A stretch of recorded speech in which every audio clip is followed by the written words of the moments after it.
Students, today let me discuss with you the second method of Stowe's ledger, preparation of Stowe's ledger, that is weighted average method. Weighted average method. How it works? How we have to calculate weighted average price? In first in first out method, there are no calculations at all. But in weighted average method, we have to calculate the issue price or weighted average price. That is why there is one formula which we are required to use for calculation of weighted average price under the method weighted average price method or weighted average cost method. With an example, I wish to make clear here how to calculate the weighted average price. It is called so.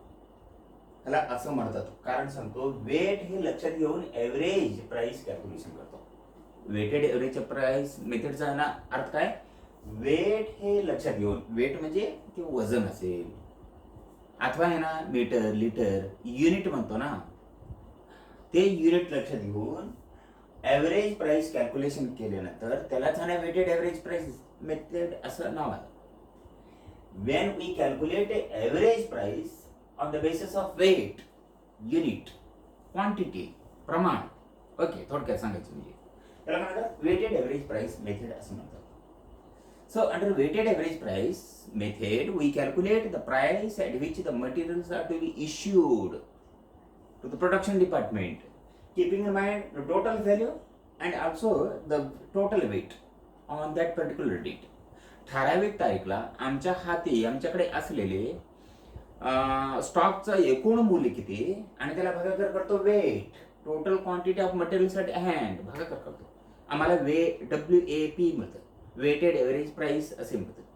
One second बघा, under weighted average price method we calculate the rate at which the goods are to be issued, keeping in mind by calculating by dividing total value of goods at hand divided by total quantity of materials at hand. This is called as WAP, that is weighted average price. म्हणजे weight लक्षात घेऊन average price calculation केल्यानंतर त्याला weighted average price असं म्हणतात. Example घेऊया. Weighted average price मध्ये weighted average price ह्या इक्वल टू, कसं कॅल्क्युलेशन करायचं हे सूत्र आधी लिहितो मी. Weighted average price equal to total value of materials divided by total quantity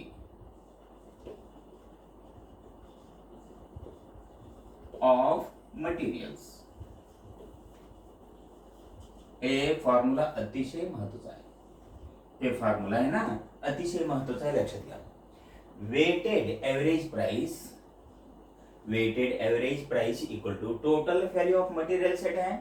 इथे इम्पॉर्टंट वर्ड कोणते, value. Total quantity, important word कोणते, quantity. Total value of materials divided by total quantity of materials equal to weighted average price. ह्या weighted average price आधारानं आम्ही material इतरांना issue करतो आम्ही. Okay, पहिला बघा, एक एक्झाम्पल घ्यायला प्रयत्न करतो. इथे 1/1/2010 ला समजू opening stock equal to 500 units into ₹10 each equal to 5000 झालं.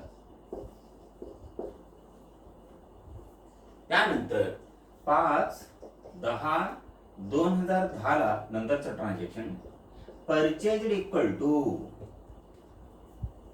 1000 युनिट्स इंटू ₹15 each असलं तर 15,000 रुपये वर्कआउट होत. किती झालं, 1000 गुणले 15 इक्वल टू 15,000 रुपये झालं. आता 10 तारीख आहे 10 तारीख आहे. आता इश्यू करायचं आहे म्हणून समजा पुढच्या 1 तारीखला इश्यू करताना आधी आम्ही समजा ह्यापैकी काही युनिट्स इश्यू करायचं असेल तर ह्यापैकी काही युनिट्स इश्यू करायचेच असलं तर मग त्या संदर्भात आहे ना वेटेड एव्हरेज प्राइस कॅल्क्युलेशन. कसं वेटेड एव्हरेज प्राइस याने weighted average price equal to त्या सूत्र लक्षात घेऊया आम्ही. त्या सूत्रांना लक्षात घेऊन बघा इक्वल टू टोटल क्वांटिटी किती आहे बघा आतापर्यंत आहे व्हॅल्यू किती 5000 अधिक 15000 इक्वल टू एकूण किती टोटल किती झालं total equal to 20,000. Total value of materials equal to value आता किंमत इक्वल टू किती 20,000 आहे रुपीज 20,000. ठीक आहे 20,000 आणि डिवायडेड बाय टोटल क्वांटिटी आमच्याकडे किती आहे टोटल क्वांटिटी इक्वल टू आमच्याकडे किती आहे बघा की 1000 अधिक 500 इक्वल टू 1500 kg आहे अथवा युनिट्स आहे. इथे रुपीज किती झाला old stock 5000 newly purchase equal to 15,000 total equal to 20,000 झाला. 20,000 divided by quantity equal to किती झाला हे 500 अधिक आता नुकतं खरेदी केलेले किती 1000 टोटल इक्वल टू 1500 युनिट झालं. therefore weighted average price equal to किती झालं बघा 20,000 divided by 15,000 equal to rupees किती झालं 13.333. आता पुढे इश्यू करताना 13.333 न इश्यू करायचं. कसं कॅल्क्युलेशन करायचं थोडक्यात बघा ह्या मेथड खाली weighted average price equal to weighted average price equal to total value of materials equal to किती आता आमच्या हाती असलेले मटेरियल्स आहे ना व्हॅल्यू आता किंमत किती आहे एकूण 5,000 15,000 इक्वल टू किती 20,000 आणि डिवायडेड बाय टोटल क्वांटिटी अथवा प्रमाण किती 500 युनिट अधिक 1000 युनिट इक्वल टू 1500 युनिट म्हणजे टोटल व्हॅल्यू इक्वल टू ह्या सूत्रानुसार कॅल्क्युलेशन करायचं असतं. Total value equal to 20,000 divided by total quantity of materials at hand equal to किती 1500. therefore weighted average price equal to किती झाला 13.333 वर्क होतं. ह्या पद्धतीने तुम्ही कॅल्क्युलेशन करायचं. ह्यामध्ये फर्स्ट इन फर्स्ट आउट मध्ये ह्या आधी तुम्हाला सांगितल्याप्रमाणे कॅल्क्युलेशनचं गरज नाही प्राइस कॅल्क्युलेशनचा पण वेटेड एव्हरेज प्राइस मध्ये तुम्ही ना प्रत्येक संदर्भात मटेरियल भेटल्यानंतर वेटेड एव्हरेज प्राइस चेंज होतो आणि ह्या सूत्रानुसार एकमेव सूत्र आहे ह्यामध्ये ह्या सूत्रानुसार तुम्ही वेटेड एव्हरेज प्राइस कॅल्क्युलेशन करता. शब्दात थोडं फरक असू दे पण हे फॉर्म्युला आहे ना आधार घेऊन तुम्ही कॅल्क्युलेशन करायचं असतं. therefore weighted average price equal to total value of materials at hand म्हणायचं. आमच्याकडे असलेले मटेरियलचं एकूण किंमत किती divided by total quantity of materials at hand. आमच्याकडे असलेले मटेरियलचं एकूण प्रमाण क्वांटिटी किती फॉर एक्झाम्पल किलोग्राम असेल मीटर असेल लिटर असेल क्विंटल असेल टन असेल अथवा युनिट्स म्हणून म्हणतो आम्ही युनिट्स असेल ते युनिट्स किती आहे ना कॅल्क्युलेशन करायचं. तुम्हाला आहे ना वेटेड एव्हरेज प्राइस आणि इश्यू करताना त्यालाच आहे ना काय वेटेड प्राइसला इश्यू प्राइस सुद्धा म्हणतात वेटेड एव्हरेज कॉस्ट सुद्धा म्हणतात ह्याला दुसरं नाव काय आहे कॉस्ट सुद्धा असं म्हणतो. लक्षात घ्या आम्ही प्राइस होतं त्या प्राइसनं इश्यू करताना वेटेड एव्हरेज प्राइस इश्यू करताना ह्या रेटने इश्यू करायचं असतं.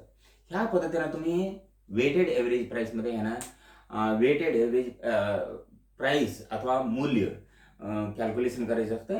आणि तसं बघितल्यानंतर हे दोन्ही मेथड इज एक्झामिनेशन मध्ये एक तर first in first out method नाहीतर वेटेड एव्हरेज प्राइस मेथड नाहीतर आहे ना दोन्ही मेथडवर एक एक प्रॉब्लेम असतो एकूण.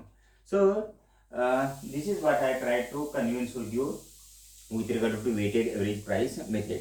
So today I will post a problem, two problems for you on the relating to weighted average price. Each problem will be solved from first in first out method and weighted average price method. तुम्हाला आज दोन आहे ना problem पाठवतो आणि नंतर आहे ना प्रत्येक प्रॉब्लेम दोन मेथडच्या अँगलनं सॉल्व्ह करतो मी. Problem number 2 first in first out कसं आहे आणि वेटेड एव्हरेज दुसऱ्या टप्प्यात वेटेड एव्हरेज प्राइस कसं. प्रॉब्लेम 3 सुद्धा ना तसंच घेतो. फर्स्ट इन फर्स्ट आउट कसा आणि वेटेड एव्हरेज प्राइस. म्हणजे एक प्रॉब्लेम असला तर दोन्ही मेथडनं सॉल्व्ह करून तुम्हाला ना व्हिडिओ लेक्चर पाठवतो आणि नंतर स्क्रीनशॉट पाठवतो फुल सॉल्युशनचा आणि काय शंका असेल तर तुम्ही विचारा. That is all. थँक्यू.